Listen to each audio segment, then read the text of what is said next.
অবশেষে দীর্ঘ প্রতীক্ষার অবসান। শুভাংশু শুক্লাদের নিয়ে মহাকাশে পাড়ি দিল স্পেসএক্সের ড্রাগন। বুধবার ভারতীয় সময় অনুযায়ী বেলা 12:01 আমেরিকার ফ্লোরিডার কেনেডি স্পেস সেন্টার থেকে ফ্যালকন 9 রকেটে করে পাড়ি দিলেন শুভাংশু সহ 4 নভোশ্চর। রাকেশ শর্মার পর দ্বিতীয় ভারতীয় হিসাবে মহাকাশে পাড়ি দিলেন শুভাংশু। আগামী 14 দিন তার আন্তর্জাতিক মহাকাশ স্টেশনে কাটবে। সেখানে 60টি পরীক্ষা নিরীক্ষা চালাবেন তারা। নাসা এবং ইসরোর এই যৌথ উদ্যোগের নাম অ্যাক্সিয়ম 4।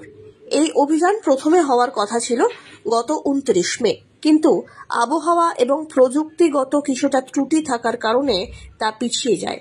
এভাবে 7 বার পিছিয়ে গিয়েছে অভিযান। অবশেষে মঙ্গলবার নাসার পক্ষ থেকে ঘোষণা করা হয় যে বুধবারই মহাকাশের উদ্দেশ্যে পাড়ি দিতে চলেছেন শুভাংশুরা, এবং সেই মতোই বুধবার দিন বেলা 12:01 মহাকাশের উদ্দেশ্যে পাড়ি দেন শুভাংশু, এবং একই সঙ্গে পাড়ি দিল ভারতের 140 কোটি জনগণের স্বপ্ন। Bureau report.